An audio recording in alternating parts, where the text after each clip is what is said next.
네, 감사합니다. 우리 다른 분들도 편안하게 마이크 켜시고 여러분들의 의문이나 또 여러분들의 생각을 보태해 주십시오. 우리 최유한 형제께서는 시사평론가신데 한국 교회의 여러 가지 상황들을 경험하셨어요. 그리고 또 민중신학적 또는 민중신학을 가지신 신학자가 이끄시는 교회도 다니시면서 교회 안에서의 현실적인 문제들을 체감을 하셨는데 이와 같은 그 민중 목회에 관한 이야기들을 그 교회에 참여하는 공동체 일원으로서는 어떤 견제나 반성이나 분석이나 또는 조언이 있을까요? 말씀해 주시죠. 어, 민중이란 단어 자체가 저항적인 의미를 갖고 있는 사회과학적 용어입니다.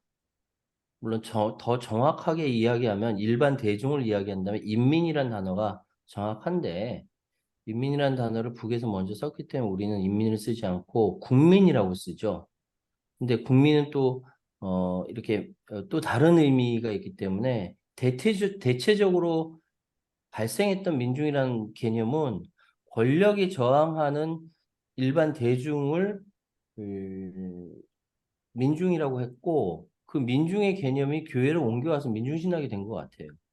근데 당시에 70년대, 80년대, 또 90년대까지 많은 사람들이 정치적 불안과 경제적 불안, 그런 공공함의 영적 불안까지 같이 갖고 있었기 때문에 끝도 없이 계속적으로 교회로 몰려왔고, 그때 한국 교회가 최대 뭐 1200만 신도 뭐 이런 얘기 하면서 크게 사람들이 많아졌는데, 저는 그걸 부흥이라고 생각하지 않는데요. 많아졌는데 지금은 계속적으로 사람들이 빠져나갑니다. 교회는 존속할 수 없을 정도로 빠져나가고 코로나로 인해서 결정타를 맞았어요. 이 얘기는 무엇을 의미하냐면은 저는 그렇게 생각해요. 예전에 민중교회가 있었고 민중교회가 많은 곳에서 그 현장에 뛰어든 목사님이라든지 이런 분들이 활동을 하셨지만 지금은 뭐 거의 다 깨져나간 것은 예전에는 부정한 권력에 저항하는 개념에 그러나 보수적인 그 교회에 참여할 수 없는 사람들이 모일 수요가 필요했고 그 수요에 따라서 민중교회와 그 모임이 확산이 가능했으나 87년 6월 항쟁 이후 사회의 점차적인 민주화가 진행됨에 따라서 적이 흐릿해진 거죠. 싸워야 할 적이 흐릿해졌는데 내용적으로 보면 온통 다 자본주의 교가 다 확실해진 상황임에도 불구하고 사회민주화의 진행에 따라서 그 적이 흐릿해지고 동시에 저는 민중교회가 지향하는 지향점도 더 이상 과거의 낡은 포도주 주머니에 담아낼 수가 없고 새롭게 나아가야 되는데 그걸 나가지 못했다라고 생각을 해요. 그렇기 때문에 방금 김상봉 목사님께서 말씀하셨던 여전히 십자가 대속교리에 묶여 있고 현실은 다르고 이런 상황에서 괴리가 생기면서 저는 계속적으로 어, 현 비주류 교회들이 쓰러져 나갔다라고 생각을 하고요. 지금 주류 교회라고 이야기하는 저 교회들도 얼마 머지않아 좀 망할 거라고 봅니다. 왜냐하면 지금은 자본이 있고 돈이 있기 때문에 버티고 끊임없이 프로그램을 가동해서 사람들을 소위 얘기해서 가스라이팅 해가지고 모아놓았을 뿐이지 실제적으로 그 사람들의 신앙이라든지 그 영적인 이 부분까지 들어가게 되면은 똑같아요. 피폐해요. 이건 한국 사회에 이런 극악무도한 양극화라든지 이런 문제 해결하지 못하는 거하고 똑같다는 생각이 들고요. 그렇기 때문에 지금 과거의 민중신학이 한 발 더 나가지 못한 것을 우리는 방향을 찾아야 되는 거 아니냐. 과감하게 과거에 묶여 있었던 대속교리로부터 뛰어넘어서 저는 다원주의 신앙으로 나가야 된다라는 거기까지 생각하고 있습니다. 이상입니다. 네, 아주 따끔한 지적인 것 같아요. 사실은 민중신학이 아까도 지성수 목사님 시대적 소임을 다했다. 예, 왜냐하면 상황이 급변하고 달라졌으니까 어느 정도 맞는 말입니다. 그리고 민중 목회자들을 향해서 시대적 변화에 따라잡지 못하고 민중신학은 더 이상의 신학 담론을 만들어내지 못했다. 그래서 1980년대, 90년대 제가 안산 신도시가 생겼을 때 그 전철을 타고 지나가다가 보니까 교회에서 우리 지성수 목사님 하신 교회는 아니지만 노조 만들어 드립니다. 크게 플래카드를 붙여놨더라고요. 왜냐면은 내 노동법 예, 정말 혜택을 못 받으니까 교회가 지금 사회복지 미국에서도 소셜 시큐리티 연금 메디케이드, 메디케어 이런 거 받아주는데 당연히 당신이 받을 수 있는 혜택이 있으니까 그래서 노조 만들어 드립니다. 그랬는데 시대적 소임을 다하고 역사의 뒤안길로 민중신학은 폐기 처분돼야 될 것인가? 또는 왜 민중 목회자들은 민중이 되어 민중과 함께 민중속으로 뛰어들어 민중 목회를 하시고 나서 김성복 목사님은 아까 민중 목회의 길이라는 백서를 내셨는데 왜 더 이상 신학적 담론으로 풍부한 경험들을 신학화하는데 제 소임을 다하지 않았는가라는 비난이 아니라 책임론을 묻기도 합니다. 그렇죠? 굉장히 문제가 복잡해져 가고 있습니다만 그래도 조금 단순하게 생각해 보겠습니다. 아무튼 요 생각을 가지고 우리 아르헨티나에서 지금은 옮겨셨다고 말씀하셨는데 잠깐 우리 권혁태 선생님 마이크 키셨습니다. 예, 저는 지금 파타고니아에 있습니다. 갈라파테라는 남쪽 그 예, 지방에 좀 있습니다. 김성범 목사님 말씀을 들으면서 그 민중들 어려운 문제를 이렇게 도와주는 그런 목회를 하시는 그런 거에 대해서 감사하게도 생각하고 참 존경도 드립니다. 그러면서 남미가 사실은 이제 캐톨릭이지만은 이 민중신학이 굉장히 발달된 곳이고 저는 소속이 남침례 교단 소속인데 남침례 교단은 이걸 구분하지 않고 그러니까 극우나 극좌까지도 다 포함을 해가지고 그 근본주의인 극우나 아니면은 빈민구제를 중심으로 하는 극좌가 교회 안에서 온전한 교회를 하면은 그것이 다 해결이 된다. 이제 그렇게 운영하고 있는 곳이 남침례 신학입니다. 근데 1995년에 아르헨티나에서 그 세계 침례 대회가 열렸습니다. 그 대회에서 굉장히 그 세계적인 대회이고 또 진지하게 이제 그 공부를 하는데 한 일주일간 하는데 거기에서 그때 제가 이제 배운 게 요 두 개를 그러니까 그 전에는 에반젤리칼 중심으로 복음을 이제 마태복음 28장을 중심으로 복음을 전하는 복음 사역에 대해서 이제 우리가 중심으로 알고 있었는데 그때 그 미국에서 온 많은 목사들이 특히 이제 흑인 목사들이 에만시페이션 우린 여기서 다제르라고 그러는데 그 세미나를 할 때 에만시페이션 그러니까 앞으로 교회가 두 기둥이 똑바로 서야 되는데 에반젤리즘의 에반젤리칼한 한 기둥하고 에만시페이션 그 생활 중심 빈민구제 문제 해결 뭐 가난한 자들을 돕는 이거를 이야기했는데 그때 누가 왔느냐면은 버니세 그 루터킹 목사님의 딸 지금도 그 루터킹 목사님의 그 재단을 운영하는 분이죠. 딸이 왔는데 아주 뭐 다른 나라에서 기자들도 오고 이 나라 기자들도 오고 뭐 완전히 뭐 북새통을 이뤄서 영향력이 대단하더라고요. 그래서 그때 이 침례교회가 이런 양쪽을 이제 다 시작하자 소장파 목사님들이 이제 그렇게 이야기를 했는데 지금은 벌써 상당히 시간이 흘렀으니까 지금 미국에 그거를 주장하던 분들이 어떻게 하고 있는가 이제 좀 이제 그 생각이 좀 이렇게 듭니다. 생각을 좀 알아볼까 이제 생각입니다.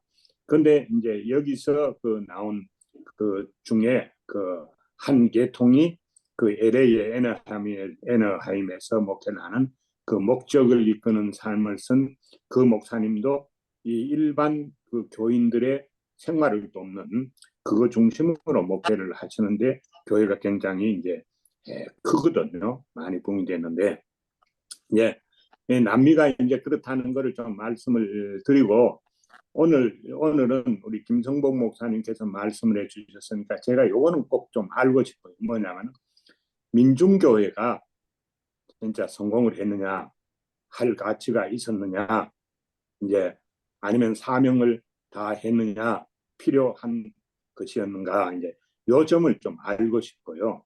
그 다음에 하나는 민중교회를 할 수 있는 성경적 이론의 토대, 이론이 확실한 이론을 가지고 있는가. 그러니까 확실한 컨텐츠가 있어야 모든 사역, 모든 사업이 성공할 수가 있는데 제대로 된 이론이 없으면 무슨 일이 안 되잖아요.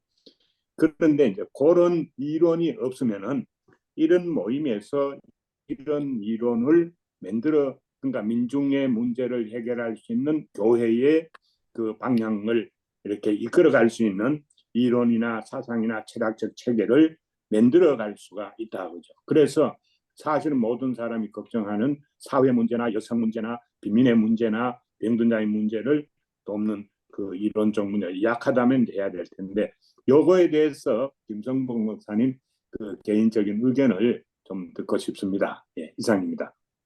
네, 김성봉 부사님 말씀하시죠. 예. 질문해 주셔서 고맙습니다. 그 민중신학의 성서적 전거, 그걸 가난한 사람들이 행복하다 하는 그 말씀이죠. 근데 그 마태복음은 마음이 가난한 사람들이 행복하다 이렇게 돼 있는데 그거에 대해서 선왕동 교수님은 그거 나중에 마음이라는 걸 붙인 거지 아니라는 거죠. 그러니까 가난한 사람이 행복한 거다. 가난한 사람들에게 복이 있다. 저들이 위로를 받을 것이고 하늘나라를 차지하게 될 것이다. 그것이 이제 민중신학을 이야기할 때 그 말씀을 꺼내셨더라고요. 그리고 또 다른 측면에서는 누가복음 4장인가요? 그 앞부분에 나오는 건데 내가 너희를 아니야. 예, 눈먼 자를 눈을 두게 하고, 네, 포로된 자에게 자유를. 프로에 네. 된 자를, 네네. 네. 요새 대만 농사만 짓다 보니까는 이거 이제 음. 4년 가까이를 그렇게 하다 보니까 많이 좀 제가 저기 됐는데 그 눈먼 자들 눈을 뜨게 하고 억눌린 자들을 해방시킬 것이다. 네. 아까 그 억눌린 자들이 해방될 때 누르는 자도 동시에 해방되는 것이다. 그 누르는 자의 해방, 페다고지를 이야기하는데 그 눌림을 받는 사람의 해방은 그 누르는 자의 해방이 될 수가 있다. 그래서 그 해방의 일로 나아가야 된다. 이제 그것도 하나의 이론이 될 수가 있겠죠. 근거가 될 수가 있겠고요. 그 신의 혁명과 인간의 책임이라는 책이 하비쿡스인가 책이 많이 읽혀졌었습니다. 예. 출애굽기에서 탈출한 것은 사회혁명을 일으킨 것이었고 그 혁명의 하나님이시다. 우리가 믿는 하나님은 혁명을 하시는 하나님이시다. 그런 거죠. 지금 그 윤 정권 하에서 저항을 할 것이냐 그냥 참고 조용히 살 것이냐. 일대 혁명을 하시는 하나님은 지금 저항하라고 요구하고 계신 겁니다. 뉴욕에서 꽹가리 치면서 데모하신 목사님, 저는 민중목회 하고 계시다고 확신하고 있습니다. 정영민 목사님요. 얘기가 딴 대로 됐습니다만 그러한 성서적 전거를 가지고 있다는 거고요. 민중은 천암동 교수님은 사회과학적 개념보다는 역사적 개념이다. 역사적으로 역사의 주인으로 나섰던 사람들, 그리고 그 민중의 사회적 그런 전통이 우리 한국 역사 속에 꿈틀꿈틀대고 있다는 것이죠.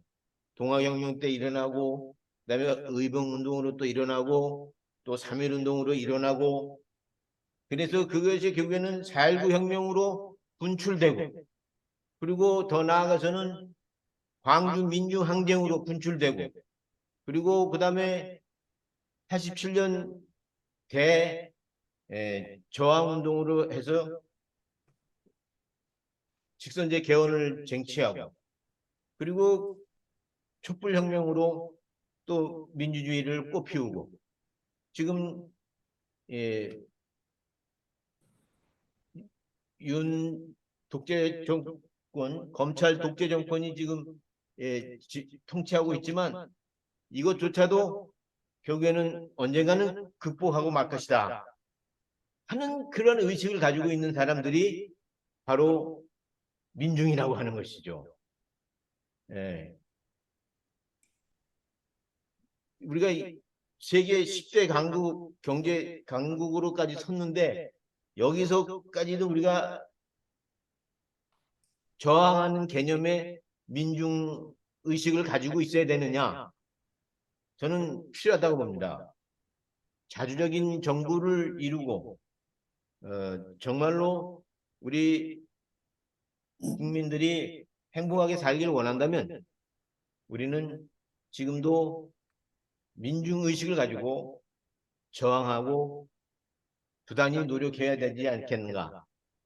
그렇게 생각하면서 오늘날에도 민중운동은, 민중신학은 계속 되어야 한다. 이렇게 사료됩니다. 감사합니다. 네, 감사합니다. 사실은 이제 민중신학은 외국에서 우리 한국 바깥에서는 그 Asian Liberation Theologies 해서 아시아 해방 신학의 하나로 보죠. 그러니까 Asian Liberation Theology가 하나가 있는 건 아니죠. 그리고 우리 권혁태 선생님 물으셨지만 이론적 토대나 또는 성서적 전거 이것들은 제가 생각할 때는 차고 넘친다. 그러나 목회자들에 의해서 강조되지 않았다 또는 외면당했다 이렇게 보시면 참 해결이 되지 않을까 그런 생각이 드네요. 그래서 네네 네. 기회를 드릴게요. 네. 지금 사실은 그 민중신학 고통의 시대를 읽다라고 아마 최근에 나온 것들은 이제 아시아 신학 총서 11번째로 나왔어요. 이렇게 보시면 되죠. 예, 민중신학 고통의 시대를 읽다. 그래서 김진호 목사는 운동의 신학에서 이제는 고통의 신학으로 패러다임을 바꿀 수 있다. 그래서 성소수자, 여성, 난민 얼마든지 민중신학은 포스트 휴먼 시대에 존재해야 한다. 특별히 뭐 촛불의 열망, 공공의 신학 이것조차도 우리가 민중신학적 세례라고 할까요? 또는 민중신학의 영향에서 벗어날 수 없다라고 얘기하는데 저는 조금 더 원천적으로 정말 기독교의 본질이 아까도 말씀하셨습니다마는 교회 안에서 이 커뮤니타스 있는 자, 가진 자, 권력 있는 자, 돈 있는 자, 가진 자들은 사실은 민중들로부터 속죄의 세례를 받을 수 있는 거 아닙니까?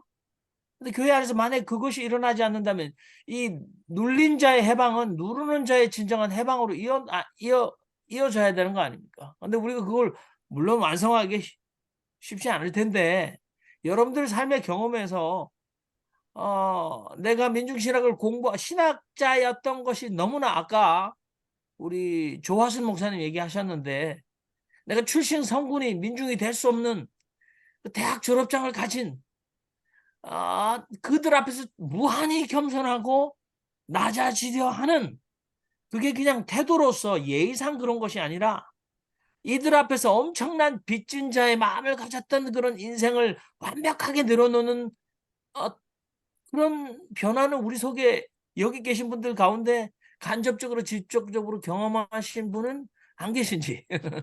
자, 우리 뉴욕 맨하탄에 거주하시는 우리 양보영 자매님 말씀하십시오. 저는 사실 교회를 갖다 다니는 건 미국 와서 시작했는데요. 제가 지금 여러분들이 말씀하시는 걸 잘 들어보니까 제가 민중교회를 갖다가 여러 개 경험을 하고 있어요. 그게 뭐냐면은 뉴욕에서는 지금 홈레스들 하시는 사역하시는 분이 여기는 아주 민중교회라고 잠깐만 다니는 게 아니라 아주 공동체 생활을 같이 하세요. 한 50명을 데리고 사시는 분이 또 계시고 또 한 분은 우리가 제가 사실 국제 결혼한 사람이거든요. 그래서 국제 결혼한 사람들의 모임이 있어요. 근데 거기에서 이제 그 굉장히 집에서 막 쫓겨난 사람들, 그 쫓겨나고 이제 어디로 갈 데 없는 사람들을 갖다가 사우스캐롤라이나에서 큰 땅을 사가지고 커다란 공동체를 갖다 만들었어요. 근데 우리 그 국제 결혼한 사람들이 항상 펀드레이징을 해가지고 한 20년 전부터 계속 우리가 도와주고 있거든요. 그래서 이제 거기 가봤어요. 사우스캐롤라이나도. 거기 이제 그 한국 사람 목사님이 하시고 계시고 또 여기 프로싱에도 또 하나 무지개집이라고 그래가지고 또 거기도 또 그 여성들이 오도 갈 데 없이 이제 핍박받고 쫓겨난 사람들 그 사람들을 또 데리고 사시는 한 분이 또 그때 목사님이 또 여자 목사님들이 다 해요 이거는. 여자 목사님들이 그 공동체 지금 생활하는데 거기는 지금 가본 지가 제가 오래돼가지고 지금 누가 하시는지 모르겠는데 그때 하시던 분이 갔는데 거기서 제가 조금 약간 저기 한 걸 발견했어요. 뭐냐면은 우리가 계속 바깥에서도 근데 이제 많이 도움이 들어오는 걸 모르겠어요. 얼마큼 도움이 들어오는지는 모르겠는데 그게 이제 그 사람 하나하나 사람들이 미국에는 그 웰페어라는 게 있어요. 나라에서 주는 돈이 있거든요. 근데 불법 체류자들은 웰페어가 안 나와요. 근데 거기서 이제 그 사람들 교인을 뽑을 때 거기서 같이 살 사람을 뽑을 때 그 불법 체류자들은 안 뽑는 거예요. 왜냐면 그 한 사람 앞에 옛날에 한 600불씩 나왔거든요. 600불씩 나오는 거가 없으니까 이 사람은 생활할 수가 없다. 그래 갖고서는 그걸 갖다가 저는 그래서 그렇게 하면 안 된다. 불법 체류자도 다 뽑아줘야지. 그 사람들이 니네가 펀드레이징을 그게 뭐지? 그런 면목이 있지. 어떻게 그걸 안 하면서 펀드레이징대로 하면서 또 그 사람들이 600불을 다 받으면서 그렇게 하느냐. 그걸 갖다 여러 가지 얘기를 갖다 했는데요.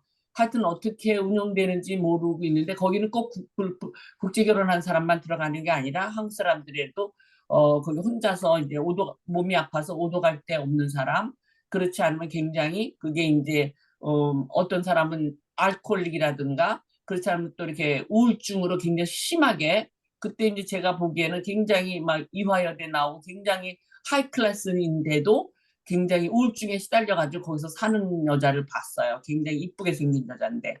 그래서 그런 여자들은 이제 그 웰페어 이런 거 갖다가 그거 없으면 안 돼서 그 사우스캐롤라이나는 땅이 어마어마하게 커요. 한 20에이커 정도 되는 데서 그 우리가 또 펀드레이징 집도 굉장히 많이 좋은 커다란 집도 짓고 그래서 하여튼 굉장히 좋은 시설로 살고 있는데 아직까지 그런 곳에서도 불법 체류자는 안 받고 웰페어 그러니까 이것도 또 그 목사님들이 운영하는데 민중교회에서 정말 약간 그 뭐지 수입이 안 나오면 안 하고 돈에 대해서 이렇게 집착하고 있는 거를 조금 볼 수가 있어서 이게 이렇게 하면 안 되는 게 진정한 교회가 이루어질 수 있는가.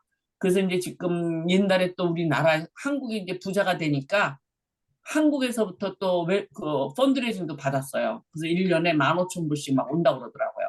그래서 그런 것도 또 받고 했는데 하여튼 지금 어떻게 됐는지 자세하게 한 3년 전에 제가 가봐서 그거 갖다가 듣고 왔는데 지금은 자세한 걸 못 들었거든요. 그래서 올해 이제 또 가서 그런 거 같은 생활을 갖다 지금 들을 예정인데 이제 앞으로 어떻게 거기가 돼가는지 그치만 그게 내가 지금 성공적으로 잘 이끌어가고 있는 것 같진 않아요. 그러니까 제가 제일 중요한 거는 민중교회 리더, 그 사명감 가진 사람이 정말 교회나 정치가나 내가 정말 정치를 하거나 교회의 목사가 되거나 이러면 큰 교회는 큰 교회대로 그냥 또 재벌처럼 생활하려고 그러고 민중교회는 민중교회대로 내 목숨 바쳐서 하는 게 아니라 이것도 또 하나의 돈벌이로 약간 생각하는 것 같기도 해서 제가 조금 그런 거에서 조금 약간 실망을 하고 있습니다. 제가 아는 상황을 다시 조금 말씀드렸습니다. 네. 감사합니다. 다음에 우리가 기회가 되면 더 얘기하겠습니다. 예. 배상의 형제님 오랜만에 오셨는데, 네, 말씀하세요. 저는 민중신학에 대해서 공부를 하지는 않았지만, 대충은 감으로 알 수가 있다고 생각합니다. 민중신학을 잘 가르치는 교단이 있죠. 어떤 특정 교단이라고 제가 이야기는 할 수가 없습니다, 이제는. 그 교단 소속의, 나이 많으신 목사님께 제가 그랬어요. 저는 왜 이렇게 가난하게 태어났습니까? 그분 말씀, 전생에 덕을 닦지 못했기 때문에 그렇게 태어난 것이다. 그래서 제가 그 뒤로 스승과의 제자의 인연을 끊어버렸습니다. 그리고 민중신학을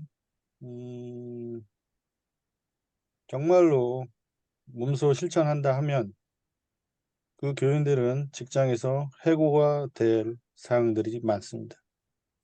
현실적으로 민중신학을 그냥 목회의 관점에서 그냥 어떤 자기 성취욕, 난 좋은 일을 하고 있고 어떤 혁명적인 일을 하고 있고라고 쉽게 이야기할 수 있지만 교인들이 삶의 일터 속에서 만약에 민중신학적인 철학을 가지고 일을 한다면 내부 고발자 내지 왕따, 집단 괴롭힘을 당해서 그 사람은 아마 바로 천국으로 올라갈 겁니다. 그래서 저는 지금 말씀하시는 부분들 정말 뭐 고생 많이 하신 목사님도 계시지만 현실과 동떨어지는 그러한 신학이라고 저는 개인적으로 생각합니다. 그 그것도 나중에 우리가 제가 아까 말씀드렸던 것은 우리가 이렇게 논의가 되면은 민중신학이라는 건 사회복지 신학밖에 안 되는 거예요. 우리가 원래 논의했던 거는 그것이 아니지 않습니까? 약자들을 위한 신앙과 신학에 민중신학, 그 신학이 민중신학에 포함이 되는 거지 민중신학 이거로 약자신학이 아니라고 저는 생각하거든요. 그래서 제가 아까 말씀드렸던 것이 방향성의 문제고 여성신학이든 어떤 다른 신학들이 한국적 특수 상황 속에서 민중신학이 되는 거고 그것이 그 다음 지금 2020년대에 살고 있는 우리한테는 어떤 의미를 주는가? 이거 사회복지 신학인가? 아이들 입양한 입양신학인가? 아니면 그 동성애자들에 대해서 우리가 어떻게 생각하는 퀴어 신학인가? 민주신학 어디 위치에 있지? 우리 담론은 어디에서 담아야 되지? 이 논의를 해야 되지 않을까요? 네. 거기 동의하면서 제가 한 말씀만 좀 드리겠습니다. 그러니까 우리 민중신학이라고 하는 거는 역사의 주체로 서는 것. 예, 이게 제일 중요합니다. 외세에 의존해서 지금 그 사는 친일파들의 그 활개치는 모습들을 보면서 그 홍범도 장군을 그 동상을 치워버리려고 하는 그러한 사람들을 보면서 이 자주적인 의식을 가진 민중들, 그 사람들이 끌고 나가는 세상, 이런 세상을 좀 맛보고 살자 하는 것이죠. 에, 프랑스를 보면은 그 2차 세계대전에서 이 독일군을 다 물리치고 들어왔을 때 그 독일의 앞잡이 노릇했던 정권에 관계된 사람들을 다 처단해 버렸거든요. 숙청을 해버린 거죠. 지식인들을 특별히 신문 기자들을 특별히 처단했습니다. 처단했다는 건 사형을 집행했다는 겁니다.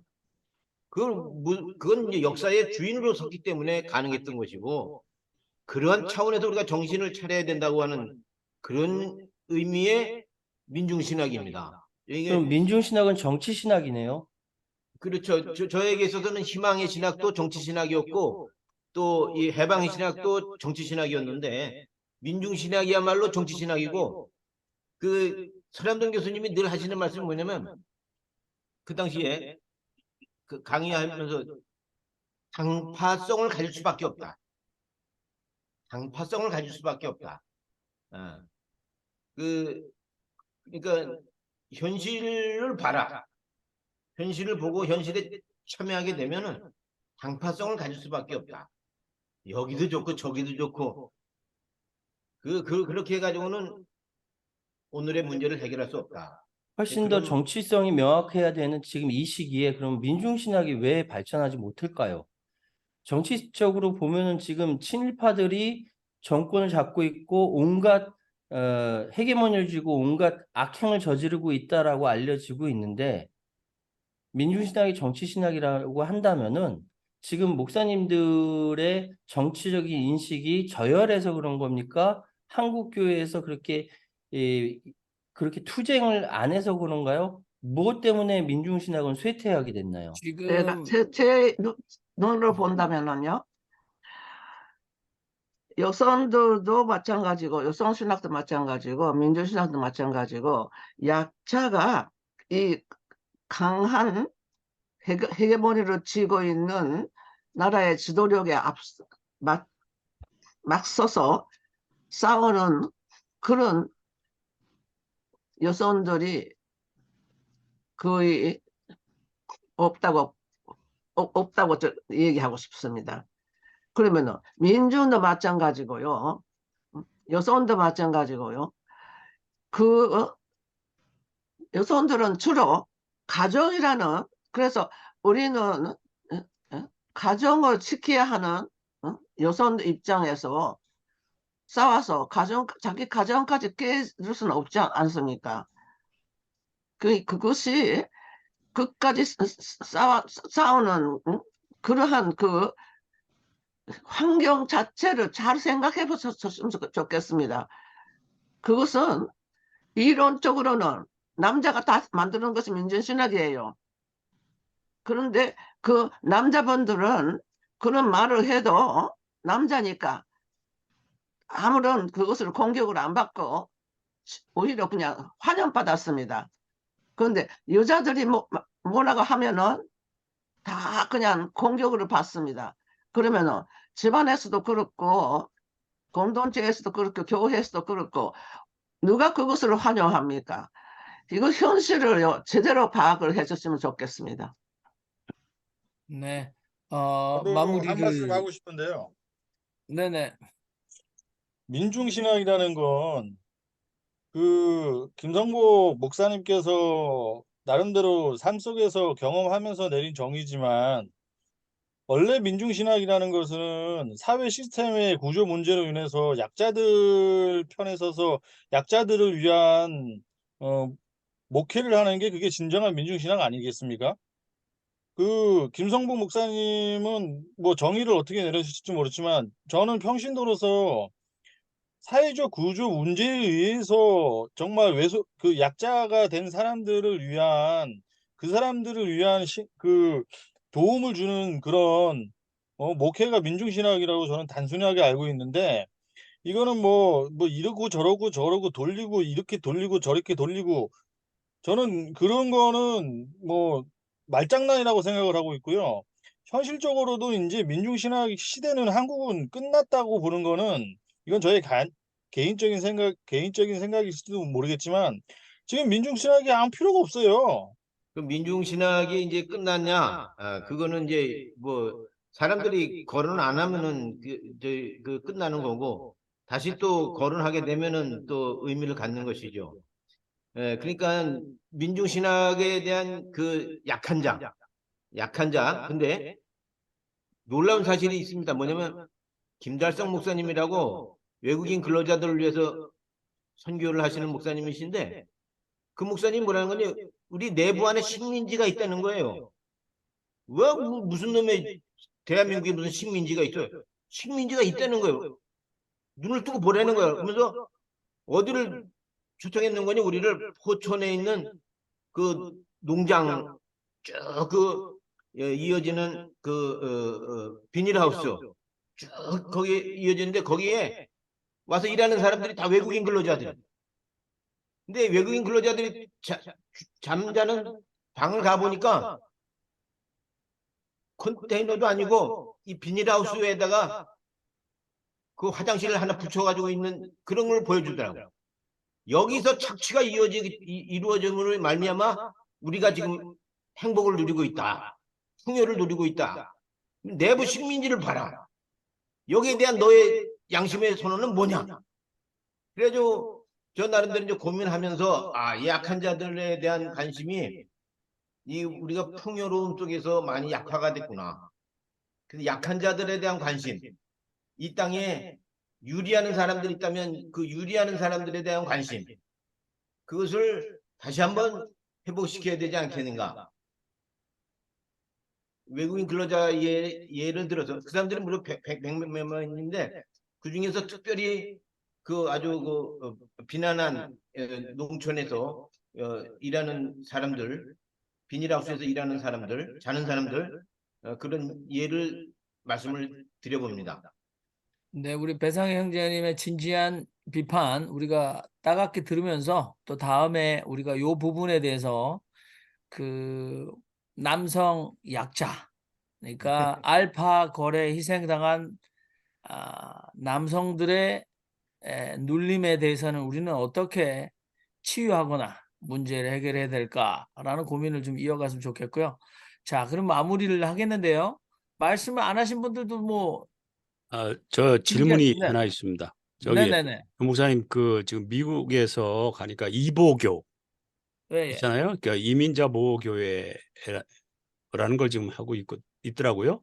거기에 대해서 좀 설명해 주시죠. 그것도 역시 민중신학과 맥락을 같이 하는 사실은 이제 실제 그런 사건들이 있었죠. 그 장벽을 설치한다는 트럼프 정권 때, 이 중동 출신 사람들이 뉴욕 공항으로 들어왔을 때 공항에서 잡혀서 못 들어오게 거부했잖아요. 적법하고 미국에 출입할 수 있는, 자격이 충분합니다. 합법적이었음에도 불구하고 막았죠. 추방했죠. 그리고 미국에서 이제 소위 말하는 불법 체류자라고 말하는데 말이 잘못됐죠. 인간은 불법이 없다. 근데 이제 서류 미비자라고 할 수 있죠. 그러니까 정상적으로 미국에서 체류할 신분이 없는. 그런데 이 사람들이 빠지면 미국의 그 그림자 노동, 3D 직종, 미국의 그 임금을 받고 일할 사람들이 누가 있겠습니까? 여러분들 매일매일 그 주유소에 가면 또는 가장 더럽고 힘든 일을 하는 사람들은 이민자들이거든요. 근데 이 사람들을 갑자기 학교에서 색출해 내서 아이들을 집으로 돌려보내고 추방하려고 대거 이민국 경찰들을 늘였을 때에 이 사람들이 실제로 그 뉴헤이븐, 예일대학에 있는 뉴헤이븐의 교회로 숨어들었어요. 가족이. 그래서 공권력이 들어오려고 했을 때 교회가 내주지 않았습니다. 그래서 여러분들 그 성경에 나오는 피난, 대피 이렇게 하셔서 그 지성소에 가서 재단을 붙들고 있으면 아무도 정치적 권력이 가입할 수 없는 전통을 이어가면서 교회가 이 사람들이 무조건적으로 이 사람들의 방패막이가 되어주는 그 일들이 일어나면서 한국 교회 목회자들 사이에서 이제 이민자 보호 교회, 그래서 이제 여러분들이 불신 검문을 당하거나 갑자기, 그래서 여러분들의 기본권을 당하면서 불이익을 당해서 여러분들이 추방당하지 않도록, 추방이 일어나도 모든 것이 적법하게 일어나야 된다라고 해서 이민자 보호 교회가 결성이 됐고, 또 거기에 많은 프로토콜이 생겨나면서 실제적으로 사람들을 보호하는. 근데 이제 아시아 쪽에서는, 아시아 이민자 쪽에서는 사실 조금 활동들이 선언을 하고 돕고 있습니다만 현실적으로 거기에 숨어들어서, 그런데 제가 뉴브런스윅이라고 한 도시가 있거든요. 뉴저지 남쪽에. 그런데 보니까 이 주이시 시나고그에서 아이들이 학교에 등교하지 않았어요. 많은 히스패닉 아이들이. 왜냐하면 학교에 가면 이민 경찰이 학교에까지, 왜냐하면 아이들도 학교 가고 그 아이를 데려가려는 이 서류 미비자 부모들이 오니까 체포를 해 갔기 때문에 그 공포로 아이들이 학교에 가지 않았는데, 학교까지 이민 경찰이 들이닥쳤을 때 그 시나고그, 주이시 시나고그에서는 지하, 옛날 건물이라 지하 통로가 있었습니다. 두 건물이 연결되는. 그래서 마치 그 언더그라운드 레일로드처럼 이 아이들이 그 이민 경찰이 학교 안에 들어와서 조사했을 때 아이들이 대피시켜서 그 시나고그로 숨어 들어갈 수 있는 그런 통로까지 만든 걸 제가 직접 들었거든요. 그러니까 그런 운동이 일어난다라고 이제 참고로 답변으로 말씀드렸고요. 자, 제가 마무리할 때 우리 이때까지 말없이 들어주셨던 유물 신학자이신 우리 브리즈번의 김웅재 사장님 한 말씀 그래도 해주십시오. 느낌이라도. 그리고 홍정수 교수님, 그래도 신학자신데 저희가 민중신학 논의를 하는 것들을 들으시면서 또는 아래로부터의 비판을 들으시면서 어떤 생각을 하셨는지도 한 말씀 해주시면 오늘 긴 녹화는 마무리될 것 같습니다. 우리 김웅재 신부님. 예, 저는 이제 좀 늦게 들어와서 우리 김상국 목사님의 발제를 제가 다 듣지는 못했습니다. 그런데 어차피 우리 제한된 시간 동안에 어떻게 그 많은 담론들을 다 얘기를 하겠습니까? 그런 부분은 충분히 이해가 갑니다. 또 후반부에 보니까 우리 여성신학을 입장에서 정숙자 목사님이라든가 또 우리 현장에서 현장의 목소리를 좀 이렇게 강하게 말씀해 주신 우리 배상의 선생님 말씀도 정말 좀 아프게 들었습니다. 과연 탁상 공론처럼 들리게 되는 담론으로 끝날 것인가, 이게 현실적으로 이루어질 수 있는가, 이제 과연 현실에서는 어떻게 그게 발현되고 있고 또 현실에서 모순은 어떤 부분들이 있는가를 이제 배상의 선생님께서 잘 얘기해 주신 것 같습니다. 다만 이제 저는 제 이제 생각은 그렇습니다. 아직도 한국 이 상황에서 민중신학이 과연 필요한 담론인가? 그 문제는 어쩌면 우리가 지난주에 장종식 교수님이 발표하셨던 탈식민 또는 후기식민주의와 기독교 신앙과 관계, 이런 것들의 연장선상에서 지켜볼 수 있지 않을까, 그렇게 생각을 합니다. 그래서 조금만 더 그렇게 넓혀서 우리가 생각을 해본다면, 사실 또 김 목사님께서 추가로 말씀하신 것 중에 김달성 목사님, 외국인 근로자를 위해서 선교하시는 분, 그런 분들도 있고요, 계시고, 또 현재 오늘은 지금 나오지 않으셨는데 윤정현 신부님의 사모님께서 하시는 그런 사역들, 사실 탈식민의 시대에 살고 있지만 오늘날 구조적인 모순과 제도적인 어떤 부조리 때문에 겪고 있는 식민의 상황은 여전히 계속되고 있지 않습니까? 흑인 신학이 제임스 콘이 죽었다고 해서 흑인 신학이 사라질 수가 있겠습니까? 약자들을 위한 약자들이 역사의 주체로, 또 신학의 주체로 서야 된다고 하는, 어쩌면 우리의 사명은 그런 동기부여를 계속해서 해주는 것인 것 같고요. 그런 것들이 현장에서 이루어지는 강론들은 정말로 이제 또 다른 차원에서 논의되어야 될 상황인 것 같습니다. 제 이야기는 네, 이 정도면 도움이 충분할 것 같습니다. 됐습니다. 감사합니다. 우리 강릉의 홍종수 교수님, 이모티콘 전환해 주시면 좋을 것 같은데. 네. 잘 들었습니다. 들리나요? 예. 예, 들립니다. 배상혜 선생님이 제기한 질문에 제가 답변을 드리면요. 지금의 여성들은 마스크만 다르고 억압적인 것을 즐기는 남성들입니다. 그러니까 배 선생님이 오래 살아가지고 신여성이 탄생할 때까지 기다리셔야 돼요. 이거는 이제 여성 문제니까 이 우리 정숙자 선생님은 여성 당사자이기 때문에 지금의 여성이 어떤 여성인지 잘 모르실 수 있습니다. 이건 또 다른 문제니까 넘어가고요. 제가 김성범 목사님 얘기와 김상재 목사님 두 분이 비슷한 곳에 살고 계시는 것 같은데 그 재밌는 그 지적이라고 봐요. 우리 김상재 목사님이신가요? 그 인간의 보편적인 문제를 왜 거론하지 않냐?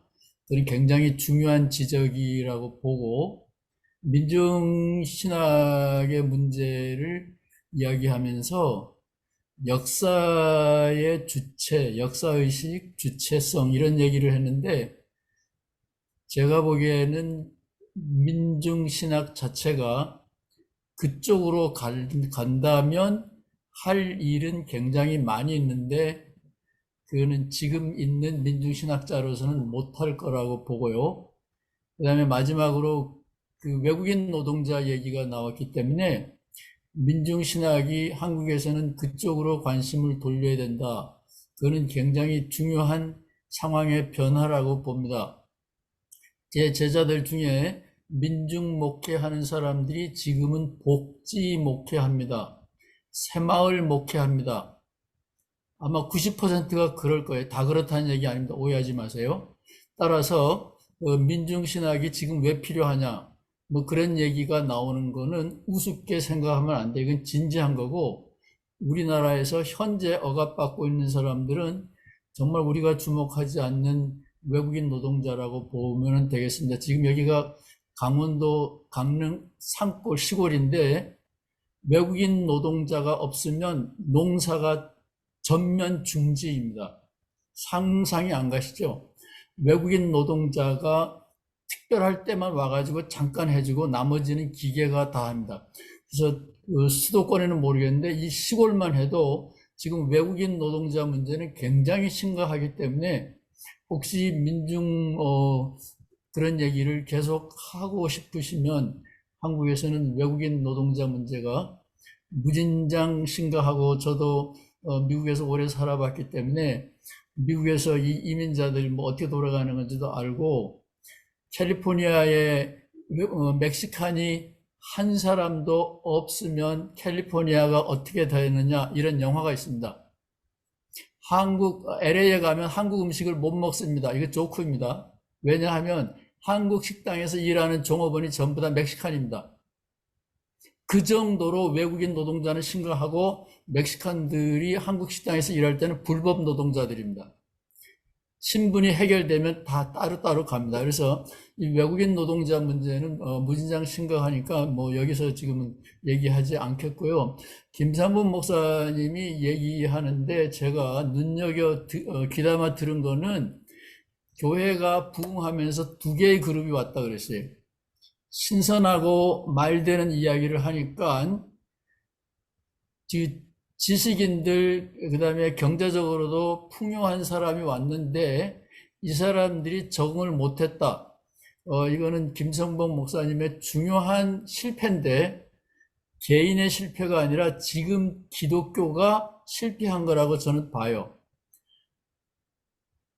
조영기 목사님의 설교를 했더라면 교회가 잘 됐을지도 모르죠. 부자가 더 부자 되도록. 그래서 제가 말하고 싶은 거는 이 역사의 주체가 되려면 이 군사 정권이라든가 뭐 투표권을 갖는 게 문제가 아니라 기독교 내부의 이야기, 우리 자신이 누구냐 하는 것이 저는 구원의 복음이라고 보는데 이게 비판적으로 접근할 수 있어야 되는데 지금 우리가 배운 신학은 우리 자신의 구원의 이야기, 이것을 비판적으로 접근할 수 있는 자세, 그런 의미에서 지난주에 우리가 얘기했던 식민지 근성이 저는 그대로 남아있다라고 봐요. 그래서 김성훈 목사님 두 개의 다른 그룹이 왔을 때 거기서 당신 마음대로 신학을 만들면 모두가 윈윈 했을 텐데 지금 우리가 배운 신학은 가난한 자들 신학이 따로 있고 계급투쟁하고 상관이 없는 인간의 보편적인 문제만 다루는, 쉽게 말하면 죄, 빈곤이나 가난이나 억울한 문제는 다른 문제고 사회적인 문제니까 그거하고 상관없이 심리적인 보편적인 그 죄와 불안의 문제, 이 두 개는 완전히 다른 개념이거든요. 그래서 이거를 그 김성문 목사님이 건강이 회복돼서 그거를 완성하고 돌아가시면 참 좋을 것 같아요. 두 개의 그룹이 같은 예수를 믿고 같은 복음을 믿을 수 있다고 저는 확신합니다. 그런 시도를 아무도 안 한 거예요. 왜냐하면 필요가 없기 때문에. 교회는 그룹이 색깔이 정해져야 튼튼합니다. 이건 풀러 신학교에서 연구를 많이 했어요. 이게 교회 안에 색깔이 다르면 어느 한 그룹이 밀려 나가게 되어 있습니다. 지금의 신학으로는 그래요. 그래서 이거는 기독교가 엉터리 기독교라는 얘기가 되는데 저는 오늘 여러분들의 이야기를 들으면서 많은 것을 그냥 배웠습니다. 저는 이 시간이 제가 현장의 이야기를 듣는 시간이기 때문에 제 얘기하는 것보다는 정말로 고맙습니다. 아주 잘 들었습니다. 네, 네, 감사합니다. 감사합니다. 여러분, 예. 아쉽지만 우리가 뒤풀이 담화를 위해서 오늘은 우리 김성복 목사님께서 민중목회 30년에 관한 강연을 해주시고 우리가 자유롭게 토론했습니다. 자, 모든 시간은 이제 마무리하도록 하겠습니다. 수고하셨습니다.